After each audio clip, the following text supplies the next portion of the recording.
everybody. I appreciate y'all tuning in here. This is the very first time I've ever done this, and it's going to be a unique experience. It's now 5 p.m. on Friday, November 16th. You guys will be hearing this the following Monday here in a couple days. Well, it's not a couple days to you while you're listening to this. It's today. So happy day to you, or happy moment, good moment. But to start this episode off, heading actually, it's kind of ironic that this is the next topic up on the timeline, is Midwest Avenue, the second incarnation. The first one was a while back when I was in high school with my cousin, my uncle, and my dad. And this incarnation kind of came about after I got out about my almost 2-year slump of not playing music or touching a guitar or anything, and got a real job, and kind of just fell out of, just basically was burnt out. Like I talked about in the last episode. You can hear more in depth about that by checking out that last episode of the Armed Forces Entertainment, Honduras and Bogota, Colombia episode. But basically, once I got, the inspiration back and whatnot, I was like, I need to start a band or something, get going, feeling this country music thing, and haven't really, I've never done country music before, so it's going to be my opportunity, hopefully. So, so I started asking around, trying to find different people to start a band with. And just a side note, ironically, right now, like, I'm driving on my way to the Midwest Avenue reunion show we're having tonight in Alsea, Illinois. This lineup is me, my dad, Scott Phares, and Steve Vincent on fiddle and banjo, Steve Farmer on the bass, and Meagan Hettinger singing with us as well. So anyways, to go back, when I first got this idea to start a band, it's still kind of foggy to me. It's like, I've been thinking about this for a week. Like, when did I get this idea rolling? The only thing I can really say and remember is I remember talking to my dad if he'd be interested in playing drums, and of course he said yes. He was playing with another band at the time, and so I was like, well, I need another, like, somebody really talented, just got some experience. And so my buddy's uncle, James Hopper, everybody calls him Beaver in the hometown, but James Hopper, excellent lead guitar player, rhythm guitar player, bass player, piano player, songwriter, singer. He's got it all, folks. And so I contacted him about doing this, and he was open to the idea. So I was like, well, there we go. I got Beaver and my dad. Beaver can play lead guitar or bass, and I can play rhythm guitar or bass, and my dad can play drums. So we got a little bit of a band on the board here. And so I'm like, well, we need to add something else. So I'm like, well, Steve Vincent, like I talked about him in that last episode. He saved the day and came and played drums for me on the Armed Forces Entertainment tour in Honduras and Bogota, Colombia, and got to know him pretty well through that experience. And so I remember where I talked to Steve. This is going to sound like ancient times, like before cell phones, but there were cell phones at this time, obviously. But I flagged him down, and he pulled over near the Casey's gas station in my hometown of Whitehall, and kind of just threw the idea at him. I'm like, hey, would you be interested in taking part in this? Now, this time, Steve only played fiddle and banjo and drums as well, but we already had a drum player, so I was going to have him play fiddle and banjo. So we got, I talked to Steve, and he was like, well, he's like, I'll give it a shot, take practice. Everybody's just kind of, it's always, I've never been asked to join a band. I've always been the one starting them, so I don't know the process of it, but everybody seemed like, let's try it out first before we commit to anything. I was cool with that. It's kind of like going on a date before your boyfriend and girlfriend, right? Before you're going steady. Oh, man. And so then that got rolling. I'm like, all right. And at this time, I was like, I didn't feel comfortable enough with myself, confidence-wise, being a full-time lead singer. So I was like, I'll do a couple songs, like maybe 5 or 6 during the show. And then we need another singer, so Beaver can sing some. Steve sang a couple songs. And I was like, we need to get a female singer, a chick singer, because I knew of 2 in my hometown area. Miss Nikki Bug, now Nikki Johnson, and Meagan Hettinger, both fantastic singers. So I don't remember which one or how. I believe, it was Nikki that I talked to first. We worked together, so I was like, talked to her about jumping on board with us and singing, and she was game. Nikki, her whole family. If you go back to I forget what episode it is, but maybe like 4 or 5, the very first Midwest Avenue episode, where I talk about our album that we recorded with Everett Bug, which is Nikki's dad. And so Nikki has grown up with all the music business, great stage presence, great vocal abilities, and a fantastic person at that. So we got together for our first practice, and before you know, we were about to play our first show, which was at the Paradise Club in Whitehall, the old VFW building. I think I might be the only one that calls it that. For all you hometown folks who listen, that used to be a VFW building, then it closed down, and everybody was like, well, we still want an establishment here. And then the nice folks that own it now decided to open up the Paradise Club, so they kept it up, and it's been great. So we played our first show there, and it was packed. It really just surprised me. I was just like, I couldn't believe how many people had came out to support us. And we played our first show there at Paradise Club, and then 3 miles up the road, a week later, we played our second show at Garner's, another bar there near my hometown area. Then we played in the same city the next weekend in Roothouse at a bar that's no longer there called Free Throws. It was up on the square there in Roothouse by the old Burris Drug building. And like I said, I'm driving. This is going to be just a full live episode from the road, so I got to take a swig of this water here. I got to sing tonight too, so I got to stay hydrated, right? If you heard a little rattle, that was a shaker cup. It's not a snake in here that's rattling. So yeah, we at this time we were doing just strictly covers. After them 3 shows, we went on to do more shows in our hometown area and different areas in that region, in our hometown region. And then I remember it was about this time that Nikki got pregnant with twins, and she'd gotten farther along into the pregnancy, and God bless that woman. I tell you what, her last show with us, she played the show and sang from a bar stool, setting up on the stage, because the doctor had put her on bed rest. She was off work and everything, but she was bound and determined to do the show because she had committed to it. And that just speaks a lot to Nikki's character and her commitment to her word to be a part of this. And I was still to this day, that's one of the coolest things, because a lot of people just be like, I ain't doing that. I'm on bed rest and need to take care of myself. So she went above and beyond, folks. So I just really wanted to make it a point to point that out, because not everybody would have that type of dedication and commitment to what they said they do. So that's pretty cool. I said that 2 times in different words. I think I'm stalling for time or something. Actually, I just passed a car. But and just to let you guys know, I'm recording this on the road. It's hands free. I got the microphone clipped to my seat belt here, so hopefully it's not bouncing off my chin and getting all crazy or anything.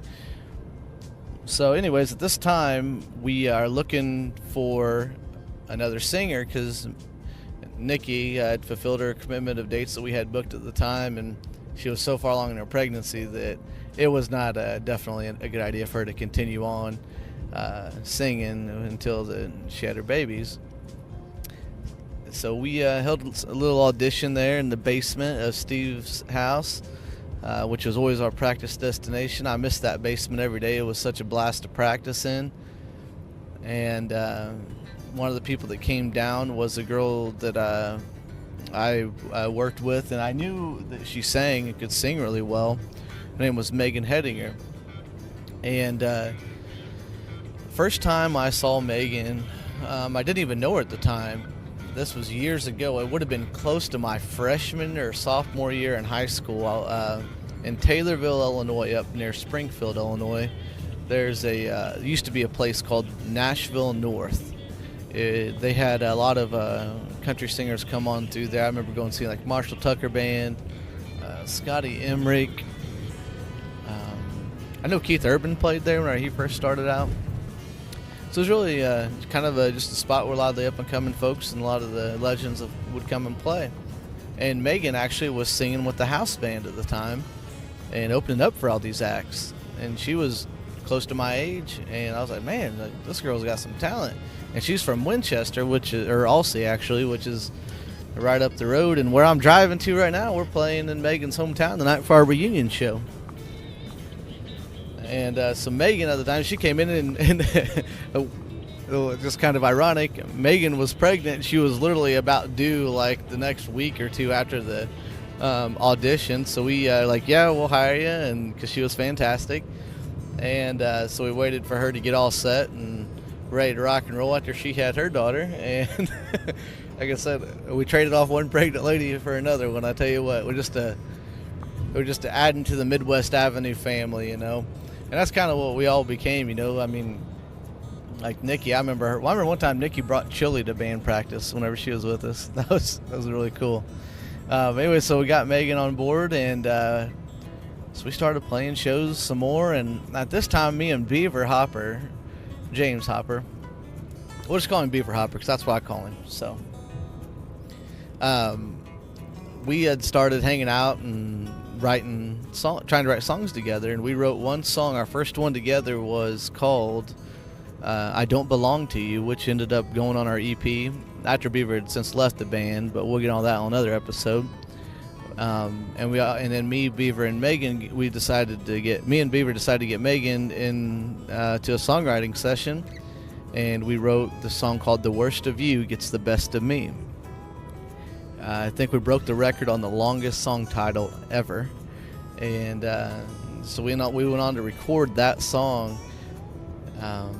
I recorded it not live, but semi-live on my computer downstairs in Steve's basement. We did a little multi-track session and got it all recorded, and we used that recording to audition, to get us into some auditions for some venues, as well as what was known as the Texaco Country Showdown.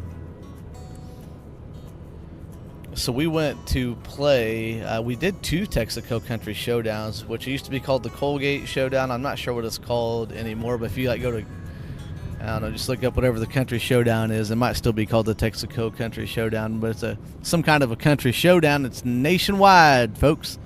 And so we played it, our first one. We went to Macomb, Illinois, was one of the closer ones, and we played 2 songs there. One of them was our original, The Worst of You Gets the Best of Me, and I think we played a cover the other time. I don't know which one we did, but we played a cover. And we ended up getting 3rd place out of that. We got beat out by a boy, I think he might have been maybe 12 or 13 years old. So, I mean, that's just the way it goes sometimes, folks, but you can't give up. But something good did come out of this. We met some good folks from 104.7 WLMD, Cassie and Rick. I'm not sure if they're still with the station anymore, but they might be. But they ended up working with us going forward on being like, we played all of their radio station events that they had. So that ended up being, I mean, that was worth more to me than winning the Texaco Country Showdown. So we built a great relationship there with them guys. And then we went on to go play the Texaco Country Showdown in Pittsfield, since we lost the one in Macomb, because you only win if you get first place. Like Ricky Bobby says, if you ain't first, you're last. So we go up there to Pittsfield, which is near my hometown, about 45 minutes. And we play it. We played The Worst of You Gets the Best of Me again. And a cover song by this band called the Band Perry, called Hip to My Heart. And we won the dang thing. And I believe it was on August 3rd was the day, because I think it was the beginning of August 3rd or 5th or 6th, somewhere around there, which is Steve Vincent's birthday. So that was kind of a good birthday present for him. We won that and went on to play the state level of the Texaco Country Showdown, and believe we placed third in that as well in the state competition. So we were one of 10 acts in the whole state of Illinois to get up there at the state fair to compete. And we decided to keep the same round of songs, so we did those same 2 again because we felt really confident in them, which I believe we won the Pittsfield one in the beginning of August and played the state fair right at, I think it was close to the end, a couple weeks later. So we did that, got third there, made some good connections there, some different clubs and whatnot, and we just continued hustling, going up and down the road, playing, Rushville, Springfield, Jacksonville, and Whitehall, Jerseyville. And I remember, so that actually should be where I should kind of close this part of the story off, because shortly after that Texaco Country Showdown, Meagan had kind of decided that she needed to focus more on her family and career and stuff like that. I think she was going back to school at the time, so she decided to split ways with us, which was about, I think, 3 weeks later. We had a show, which would have been our biggest one, at our biggest place playing, at Cruisin's 2 in Peoria, off Farmington Road up there in Peoria, Illinois. So I was really pumped to play there. We thought about canceling the show because we didn't have a singer and couldn't get one in time. And so I grabbed the bull by the horns and I said, I'll do all the songs. So we learned a whole because I literally sang maybe 5 songs out of the 40 we did. And so we learned about 30 to 33 different songs within 2.5 weeks leading up to that show. And we played the show at Cruisin's in Farmington. It was actually, I messed up in the story, folks. After our show, after the Texaco Country Showdown in Springfield was over, Beaver decided to leave the band, and he ended up getting married, and some cool stuff like that happened. He had a lot of big things going on in his life, and he decided that he needed to take time to focus on that as well. And then shortly after that was when Meagan left. I think that it might have all happened within 2 months of each other. But at the time, in place of Beaver Hopper, we got Stephen Wayne Farmer on the bass, and he's going to be playing the show with us tonight. So then Meagan left after that. So then we're left with me, my dad, Steve Vincent, and Steve Farmer, and we go up to Peoria and we play the show.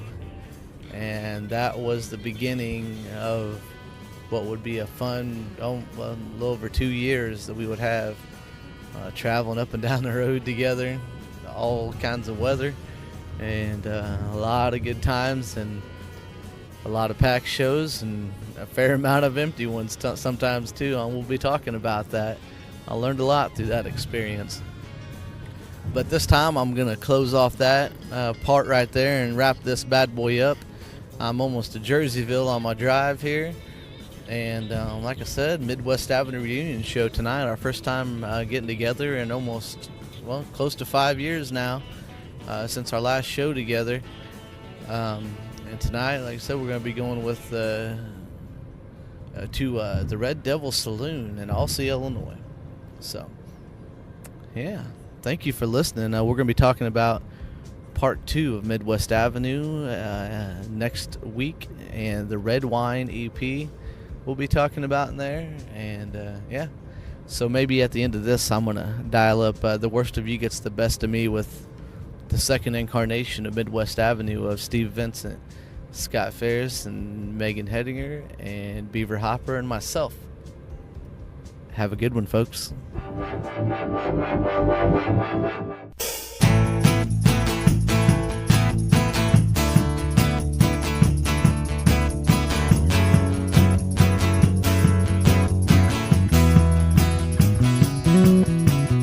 Just like you, to fight when you're mad, a bad habit you learn from your dad. You always say when things get hard, you go change your ways. It's just like you to run when you're scared. You can't face this 'cause you're unprepared. You always say, I can't do this, then you walk away. We know this routine all too well. We'll break each other's hearts, put ourselves through hell. 'Cause we both say the things we don't mean. The worst of you gets the best of me.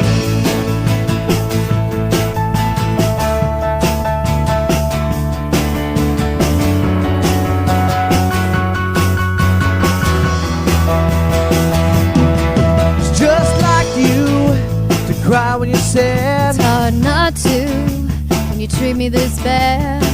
We'll both say this is the end. We're back together again. We know this routine all too well. We break each other's hearts, put ourselves through hell. 'Cause we both say the things we don't mean. The worst of you gets the best of me.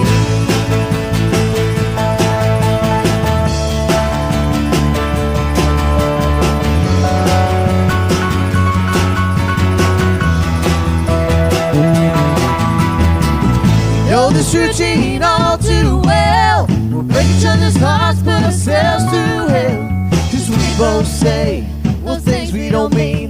The worst of you gets the best. We know this routine all too well. We'll break each other's hearts, put ourselves through hell. 'Cause we both say, well, things we don't mean. The worst of you gets the best. Know this routine all too well. Break each other's hearts, put ourselves through hell. 'Cause we both say, well, things we don't mean. The worst of you gets the best.